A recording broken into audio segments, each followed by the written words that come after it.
right. So if you're joining us right now, we are joined by Patrick Pimmel, the offensive coordinator and director of player personnel for the Duke City Gladiators. Coach Pimmel's been a long time friend of the channel. Talked to him a lot off camera, but finally we get to speak face to face. How you doing today, Coach? Good. It's a nice Sunday, beautiful weather up here in Idaho, but just enjoying the day.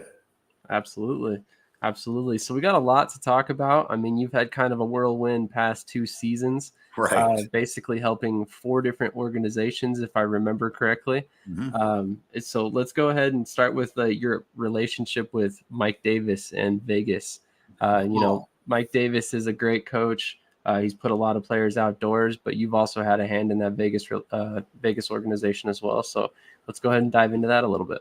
All right. Well, so in 2009, this is funny. Mike Davis was a player on the team in this River City Rage. And about at the end of the season, they fired the whole coaching staff. And the owner, who's actually a passionate guy, asked me if I'd finish the season with him because they didn't think we were going to play us. So I asked Coach Davis, Mike Davis, at that time, it was Mike Davis, to coach with me, I didn't know nothing about defense, do the defense. And he stepped away from playing, and he coached with me and became, the rest is history. We went to the championship, and the rest is history. Been probably talked to him since 2009. Mike and I probably, even when he was in camp, we probably talked minimum 3 times a week. It's a great friend. Very nice, very nice. So you were with them a little bit in camp this past offseason, or not this past offseason, last offseason, right, before ultimately accepting the head coaching position with the Omaha Beef. Speaking of the Omaha Beef, they just finished up a 12-0 season, and you had a big hand in building that roster before their championship run, but ultimately had to step away. I mean, talk to me about how difficult it must have been for you to ultimately have to step away from possibly, arguably, one of the best head coaching positions in all of indoor football. Well, I agree with Omaha Beef. I mean, they are first class. Their fans are first class, but it was tough. It was definitely tough. There's some other things that happened, but dang, man, that hurt me. I recruited the guys on that team. People don't know they're such great young men. They played so well together. And anytime you go to undefeated, I don't care if it's Pop Warner High School, D3, D1. You're a special team, and them kids they played so well together. And they're such quality guys. So it really was tough. But I'm bringing them to Duke City. That's very true. That's very true, which we'll definitely get into that shortly. Krish has a question for you in the chat. He says, first of many, is there a chance we could see any players like Darius Geis and Matt Elam in Duke City with you? I would say yes on Darius Geis because he's young. He's got a vet roles kind of thing. Matt's such a great. I think he's a first-round draft choice. He said, I mean, I was out of left Vegas by the time he got there. I think he was an XFL or something. So I never really met him or talked to him, but great player. But I don't see him playing anywhere else but Vegas. Yeah, you're correct. He was drafted in the XFL, and he is a former first-round pick, I believe, with the Baltimore Ravens, if I'm not mistaken. Back right, something like that. Yeah. So you touched on it a little bit ago. You've brought a couple of your Omaha guys with you to Duke City. We've got Journey Sloan, Tamar Hart, Javari Nichols, Jay-Sean Washington, Aaron Jackson. I mean, the list goes on. How important was it to you to know the type of person that you were recruiting over necessarily the type of athlete they were on the field? I mean, character is second to none. And they all have great character, but they're all pretty damn good football players too, I just feel like sometimes, as coaches, as owners, what have you, the IFL, we get the stigma that these kids in the CIF can't play at the IFL level. Well, I think they can. And I think like Journey's the only kid I took from offense. The only player I took from offense in the Beef, but I know he can play. I think he will do really well here. He will do really well. I have zero doubt. I mean, he was a rookie last season with the Beef, and I think he was their leading receiver, if I'm not mistaken, had a really solid season. He also ran the ball quite a bit as well, so kind of interested to see how you use him in this offense for sure. So obviously, you've had a hand in building many different, very capable and talented rosters, and now you have a hand in building, Duke City's roster heading into the 2024 season, like we're speaking about. How important is it for you to have a hand in roster building when you make a decision on your next coaching style? Well, how I look at it is I try to recruit great young men first, and it's very important. And I try to let everybody know they're not here on accident. I had a DB, the COVID season, I was in Wichita. It got canceled, and I had a DB I really liked in camp. His name was Gary. I call him Jolly, and he was at the combine with Ash Blake, that big Zach Hibben does in Kansas City. And after combine, he just sent me a text, "Hey, coach, I want to play this year." And well, he played for me before. He knows me, so naturally, I'm going to say yes. Yeah. So I think I love building rosters, but I love building rosters around great young men first. Because my opinion is, my philosophy is always, players don't care how much you know till they know how much you care about them. I can definitely attest to that fact. Everybody who speaks about you speaks about the same thing, that you actually legitimately care about them on the field and off the field, which is a big reason why, you see all these players follow you from stop to stop. Obviously, there's more than football here. So it's very interesting to see. What's crazy about that? So all this team I'm building, not one player has ever played for me a game. Never been in camp. Oh, Jay Sean and Javari were in camp in Wichita for like a week, and COVID happened, but they're the only two. I never coached one of these players ever. That's fair. You brought them into Omaha, and then, Topeka, a couple guys in Topeka that followed you. And they got them with victory, Yeah, absolutely. Speaking of which, so you close out the season with Topeka. You end up helping them get their first victory of the season in 2023. And you ultimately bring guys like Jeff Carr, Travar Veal Jackson, Devon Blair to town, and ultimately you end up building a roster that finds their first victory. What did that mean to the town of Topeka and ultimately these players that you brought into Topeka? Oh, I think what Coach Richard Davis and I did there, and Kerry Lachlan, actually, he was there too. A lot of people don't know that. Richard Davis was pretty much the head coach. What we were able to deliver on for the owners, Josh, Chad, they were so. And what's funny, that game, I was on my way back home. I wasn't there at that game. Well, we put the game plan in, we practiced, and I left to come back to Idaho with my wife. And I think it meant a lot to Josh and Chad. I know I learned a lot from Coach Davis and from Coach Lachlan, but it really meant a lot to Josh and Chad. So in the town, I mean, their fans were sticking with them for 2 years. They didn't win a game, and they were sticking with them. When Coach Davis asked me to come there, he's like, "We're going to have to win a game." I said, "We won't win the first two, but we got a shot at the last one," because I knew I'd get all the players in by then. So it was great. Yeah, 100%. So speaking of that Topeka team, you end up bringing a couple of these guys with you: Jeff Carr, Travar Veal Jackson, Devon Blair, like I just spoke about. Right. Houdini. Daquan Dudley, he's not signed yet, but I got him in the IFL. So awesome. Well, I mean, some of these guys are listed at multiple positions still. So how do you see a guy like Devon Blair and Travar Veal Jackson fitting in this offense? I mean, are they going to play multiple roles, or is Blair going to get a shot at that quarterback battle? How do you see this kind of shaking out for those guys? I have a lot of respect for Blair. He actually played quarterback for that first win. Will he get a fair opportunity? 100%. He will get his snaps as much as the other. Every snap, if you get 10, you get 10, you get 10.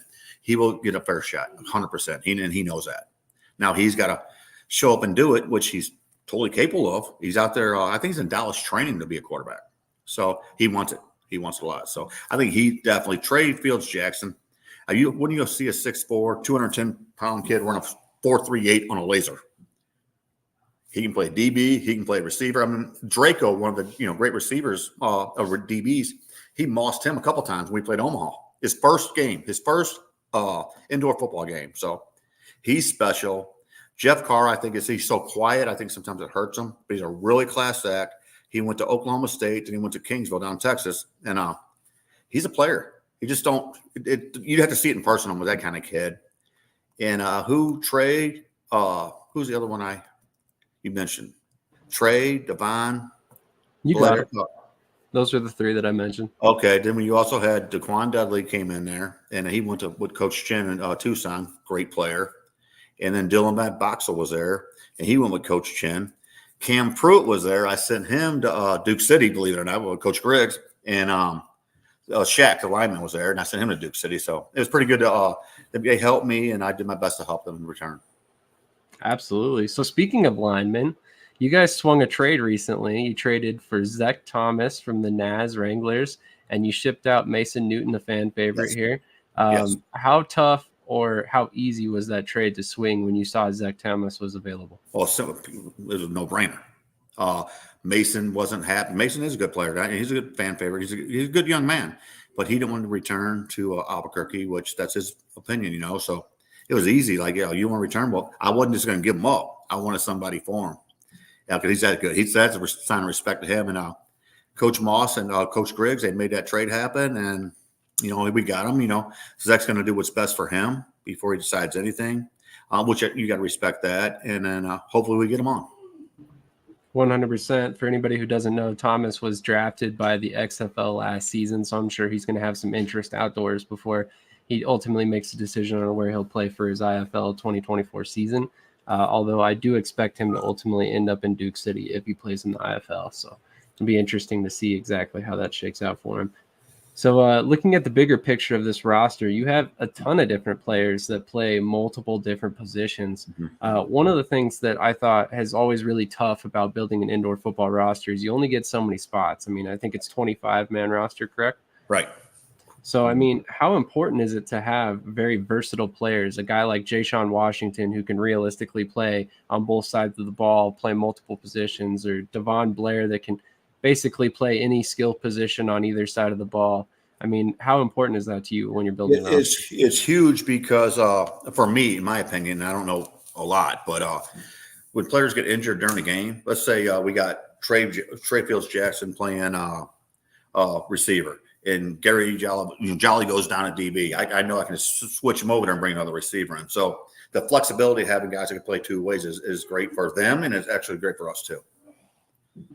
100%. And it goes for a lot of guys on this roster, and it seems like a theme throughout the entire roster build for sure. Right. So Chris has one more question for you. He says, what's the process like signing Jairou Campbell, and how would you evaluate the quarterback battle currently?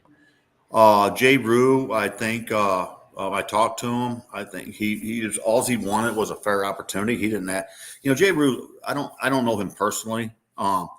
Him, Taz, and Blair, all three of them. They never asked me for a dime. They never asked me for extra money. They want to compete. And Jay Rue just wants to go compete. Taz wants to compete. And Blair is going to compete because I know him personally. And it was good. Jay Rue had real good accolades in college and stuff. And I watched some film on indoor, and at times he did some great things. Other times, we turned the ball, or he turned the ball over, or the line, whatever. The receiver didn't catch it. But I think he needs a fair opportunity. Him, Taz, and Blair just needs an equal opportunity, a fair opportunity with somebody who believes in him. And I think they're going to surprise some people. I definitely agree. I'm personally very excited to see this quarterback battle because I think you have three very capable guys. I mean, Blair is going to be a guy who's most likely on this roster no matter what because he can play so many different other positions. So he's going to be interesting to watch in this offense regardless.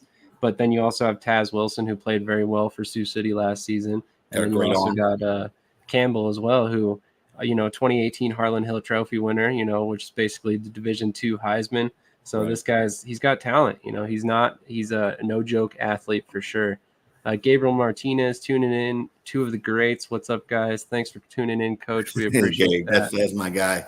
Exactly. I'm trying to talk Gina into like, hey, we need Gabe. Like, we need Gabe. We need Gabe to be part of this program this season. But she'll decide what's best for them going on. 100%. Speaking of Gina, here she is. Let's go. Best of luck in 2024, Coach. Caleb Hallbrook coming to 2018. Yeah, Caleb lives in Albuquerque, and he was a really good quarterback. And when she won all them championships, what have you. So why not give him a shot? He's super smart, great locker room guy. Why not? He's going to compete too. I mean, it's going to be a battle. You're 100% right. It's going to be a battle. 100%, definitely. Coach Johnson, what's up, Sam? Thanks for tuning in, guys. We all appreciate it. Make sure you hit the like button, subscribe on YouTube, and follow us on Facebook and all the other social media platforms you're catching this on. So I got to ask, obviously, like we spoke about early on in this, you had to step away from the Beef last season. Do you have aspirations of being a head coach again in the future? No, I get asked that all the time. Like no, man, I'm gonna be 57 years old. Like, I don't want all that. I don't want to be away from my wife. Actually, for 8 months again. I did that too many times, and I was away from my kids are all grown now and they're successful. But I kind of regret kind of some of that because I didn't get to see my kids' football games, baseball games, the girls, whatever. And Danielle was an artsy kind of girl, and Jessica was just whatever. She liked sports. She liked everything. So I really regret that. If I had to do over again, I wouldn't have done that. So, yeah, it was great. I appreciated it. It was so much love. I had great support, but I had no desire to do that again. That's completely fair. I mean, sometimes that family time is more important. All that time and family time is and more my wife would choke the important. shit out of me if I ever thought about it. Hey, that's a good deterrent from making you do that decision. Once again, I can imagine. So we talked about this a little bit off screen. When you're looking at this quarterback position, what are some deciding factors that you're going to be looking at when you're looking at who to pick out of these three guys? Because realistically, you've got three very different quarterbacks that are bringing different factors to the table.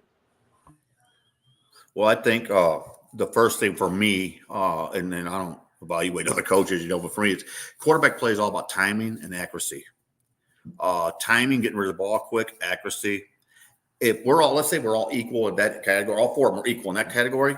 Now I look for the intangibles. Can he run? Can he make a play?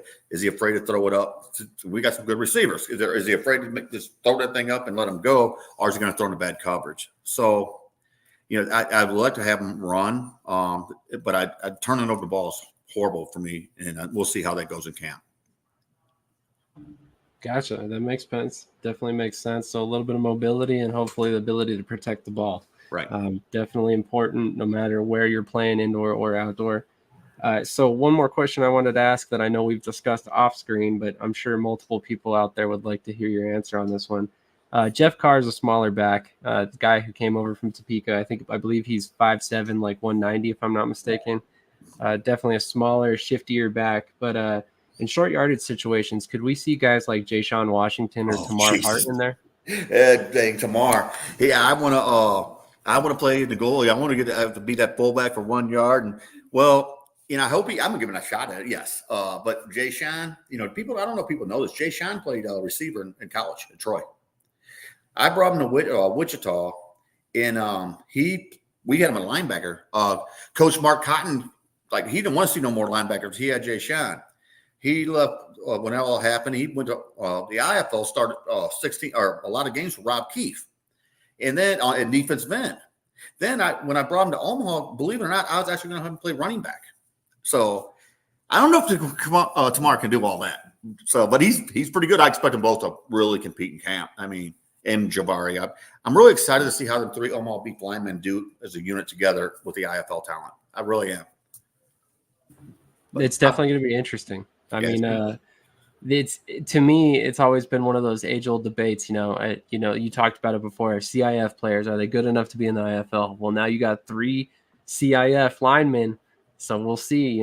Basically, if this lineman or this line does what they did last season, then we know, that CIF to IFL gap isn't as big as people like to make it sound sometimes. I'm excited to see that too. Maybe they're right. Maybe I'm wrong. But I kind of believe in these kids. I would as well. All three of those guys are ballers. I personally think that a lot of times in the IFL, you get guys that are just overlooked at that higher levels when it comes to outdoor football and stuff like that, no matter what it may be, whether it's their size or their speed or whatever. And then they come in, they dominate, and they just produce. So, a lot of these guys, I think, belong at a higher level, but they're where they're at because of, whatever outside factors they may be. So I definitely think they're going to do just fine this season. Chris, with another question, do you believe that we will start to see more IFL players making the jump to the NFL? I can't answer that because you hear these IFL players that get moved up to NFL, and like Fred Jackson back way before you guys are involved. I saw the running back for the Bills. I think he played for the Bills or he played for somebody. He played in Sioux City. Kurt Warner, you hear about Kurt Warner and all this. And they make it, but they are kind of already there before, like for a cup of coffee, they get released and they get back. Maurice Simpkins from Green Bay, that was I think 2010. He's probably the only person I've seen that moved from the IFL to the NFL. Does it happen? Yes, of course it happens. It's like the previous resume. I think the best job for the best opportunities for these younger guys is get drafted, or get somebody USL to put your name on the map, and your talents will take you from there. But it'd be tough. It'd be tough for anybody. Look at the coaches. How many coaches, go to NFL from IFL? It's not many. So it's a special thing, but not everybody's going to be able to get that opportunity, unfortunately. Do you think it becomes easier with the partnership with the XFL? Kind of give them that step-by-step process to make it out there?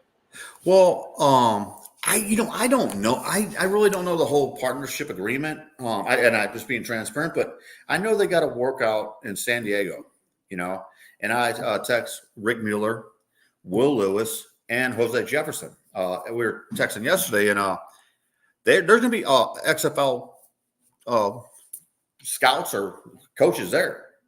So maybe, I don't know, but I'll know a lot more in San Diego. But I'm just happy to tell them about the players I got coming there and stuff like that. Yeah, absolutely. I think that's a big opportunity for players. I think that's a big reason why we see certain players making the jump to the IFL now that maybe wouldn't have considered it before, because now it's kind of a, in that lockstep with the XFL, and they do have that combine coming up. So that's definitely a huge opportunity. One thing I've learned over the years is if you're playing and you're relevant, if you're just sitting in, Little Rock, Arkansas, or San Francisco, California, and you're just working out, you become irrelevant. So I would encourage, even if it's not for us at Duke City, I don't ever encourage all these young guys, keep playing, because if you're sitting out working out, your workout tapes look good, but you've become irrelevant. Yeah, 100%. I have mentioned that same thing to multiple players. Just keep playing. It's better to go play, in the CIF than it is to sit on your butt at your house, not do anything, because at least you have some this whole thing. If you can, which the Omaha players are great, I'm trying to instill in these kids is if you come down to Duke, Albuquerque, Rio Grande, Las Vegas, if you get a job and you're not financially dependent on football, at just $225, $250 a week, you get a job, you're not, because you're gonna perform. Look at Kurt Warner. What is it, stocking groceries? The guys that made it always have a job. They're not financially dependent on the AFL, the IFL, or CIF, and they get jobs, and they play a lot better, because when you're financially stressed, you're not going to play your best ball. So if they do that, if they just do what the great ones, Kurt Warner did, what they did before, Fred Jackson's another one. There's a bunch of them. If they do what them guys did, their chance for success goes increasingly higher. 100%. Chris's boy Luka Dennis just did that this past season. He's with Atlanta after one season with the XFL as well. He played with Massachusetts in 2021, I believe. Gina, again, Nate, Serta, and Dello proved that there's high-level talent in the IFL. And Justin Jefferson was a 2-star recruit before he got into the NFL. So there's always guys to be unearthed everywhere. You just got to be open-minded sometimes. What are some specific traits you look for in offensive linemen? Well, one thing I do is Curtis Riggs. Curtis Riggs. I've known him since probably 2007, 2008, and I watch everything he does. To this day, he does the full blocking, the trap blocking, the 3-step, the 5-step. He does the outside zone, inside zone. Like, he has so many different blocking schemes where it's a benefit is for the linemen to see, for the scouts to see it. So scout just run blocking and pass blocking. The IFLs came so far with the national attention, what have you.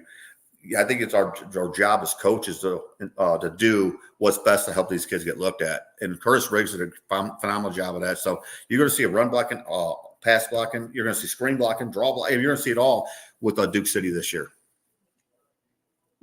I like that. Definitely, Gina talks about it a lot, that this is a league designed to get players opportunities outdoors. 100%. That you are supposed to be taking young players, developing them, and putting them at the next level. Mm-hmm. And that's 100% the way you do it. You have to give them more opportunities to showcase multiple different skills, not just, hey, I can run block and pass block in these 2 sets and that's it. Right. So it definitely makes sense. I like that you're thinking about the player when you think about the design of your offense. So speaking of which, what can we expect from that offense in 2024 in Duke City? Is this going to be the high-flying passing attack that we saw, a couple years back with Nate Davis, or more running, balanced attack? I think that's going to be determined in camp. You got to start what your quarterback do well. What's your O-line? What do they do well? You got to be for me, I'm very flexible. If there's 8 guys on the field, there's only so many things you can do. But I'm very flexible, and what does this offense do well? And I think we'll know that in camp, and we'll build off of that. So I would love to give you an answer, and I'm not dodging a question. I really don't know. But they got to play together. They got to play together. The offense got to play for each other. They also got to play for the defense. The defense got to play for each other, also play for the offense. So it's a chemistry thing. So we get the right chemistry, we'll make some good things happen. Gina says complimentary football. I like that. And for the record, Coach, I don't think that you were dodging that question at all. I think good coaches design their schemes around the players that they have on the field. So it makes perfect sense to me that your philosophy is going to be based on the talent that you have at hand. So speaking of Duke City, we haven't really asked this question yet, and I'm sure everybody wants to know, why did you choose to take your coaching talents and your talents for building a roster to Duke City for 2024? Well, when I went down there last year, the players are treated well. Number one, Gina takes care of the players, and Coach Griggs does too. But more that it kind of like I had a really good owner. I mean, I don't know if he's a good owner, but he's a real passionate owner in 2009, 2010, with Jeff Sprouls. And he cared about the kids, but we were always constant communication, constant contact, and I never had that sense. And I had some great owners. I just never had that somebody that was involved with a team as much, like passionate about the team as I was. Gina and I met a few years ago, what have you, and I could tell she had passion. And she cared about the kids. I'm sure she's done great things. Probably did bad things. I don't care, in their football. But I kind of like surrounding myself with people like me, with like-minded like me. Like it's about, gratitude. It's about, acceptance. It's about everything, and it's about passion and charisma. And I just really, I couldn't turn that down by no means. I was never going to turn that down. I like it. It was something I had a feeling was coming. Gina never told me for sure, but I knew you guys had been talking quite a bit last season towards the end. I don't know why she hired me. That might be her biggest mistake ever. But I really got a lot of respect for her and Coach Griggs. I definitely think that this is good for the team and good for the organization as a whole, because I think that you basically, I don't want to take anything away from Coach Griggs, but basically you have an offensive head coach now, and you have your defensive head coach, more or less, because Coach Griggs is the defensive master. Coach Griggs is a very cerebral, intelligent guy. He don't do a lot of talking, what have you, but he's not. I mean, he's super intelligent, and maybe I think we'll coexist together great, because I'm that outgoing, what have you, and he's that in like a scientist or something. He's kind of weird, but yeah, I think it's going to be a good thing. Maybe I can help him and he can help me, because he's pretty intelligent. Oh, 100%. I mean, you don't end up a head coach by accident. Right. And I've been trying to get him on here for a long time. So he ain't coming on nowhere. Coach Griggs just wants to coach football, get to camp, cut players, make players, sign players, and that's it. He don't get emotionally involved with no player. I promise you that. That's fair. That's fair for sure. I'll definitely have to try and see if I can make that happen somehow, some way. Right. So I got a couple more questions for you before I let you get out of here for the day. Okay. What should a free agent, or why should a free agent choose Duke City over any other option they might have? What about Duke City makes it the place they should? That's a good question. Because I've never coached one of these players before. I don't have no favors. Now, I will say I love Speedy Gonzalez if we were able to get him signed. Ernesto, the kicker, I'm not bringing him to camp. So there's no competition to kicker, I just think they're going to – I don't want to speak on other programs. I don't really know enough about them. But Coach Davis is good with that. But I want everybody to have a fair opportunity. And I don't want to have people that have been with me for 3 or 4 years playing on this team, because it's not beneficial to the other players. So I think just the transparency – and the living situation, the situation with the food vouchers and everything they got going on in Albuquerque, the way Gina tricks them out with clothes is great. But ultimately, they need a fair opportunity. And I think they will get that here. And I'm not talking about another program, but I do believe that. No, that's 100% a good point. I mean, obviously, sometimes it's the off-field amenities that matter more than the pay. I mean, the teams can only pay by salary cap so much. So, the way you take care of these kids they got matters. gym memberships at Crunch Fitness. There's a place called Evolve, like 2 or 3 times we do hot yoga, and they got a training facility. There's a lot of good things about Duke City for the players. Absolutely. 100% agree on that front. And not to mention a quote unquote player's owner when you look at it like that. Exactly. My last question for you for the day is pretty simple. I mean, basically, when you're recruiting a player, what's a trait that you have to have in every player that's a part of this team? Honesty, transparency. Simple as that. Don't talk bad about other teams. Don't talk bad about other programs. Don't insult nobody. Honesty and transparency. I want you because I want to win. They want you because they want to win. We all want you because we all want to win. But I'm not going to ever talk bad about another organization. Ever. Never would do that. I like that.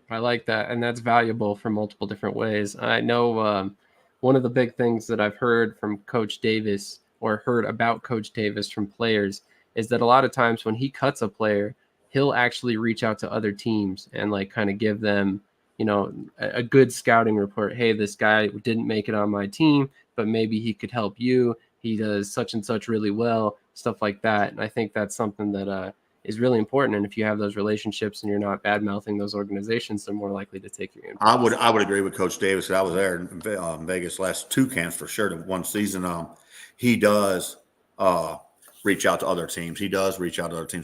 Sometimes I wonder, we cut Dalton Sneed. We cut Dalton Sneed, and I was like, wow, the kid goes on to win a championship. So I'm in agreement with everybody he released, but he does look for all players to get opportunities elsewhere. Hey, that's completely fair. We got a couple questions in here. What's Duke City? That's a slang term, I guess you could say, for it's for Rio Rancho, New Mexico, or right outside of Albuquerque. There you go. Only the best get a chance. Well, that's definitely no doubt there. That's a good thing. They should also not allow gossiping type mama energy guys. Y'all better get the word out. Okay. Yeah. Was DeQuan Neal ever an option for Duke City? That's a great question. That's a great question. Of course he is. But I didn't really, when I was in camp, I didn't really talk to DeQuan that much. A great player, like a leader. But I know with Dixie Wooten that he's probably waiting to see where Coach Wooten lands. Because Coach Wooten's kind of like that too. He's a passionate guy. He loves his players, and I think that he had DeQuan, and I think he'll probably go with Dixie Wooten for sure.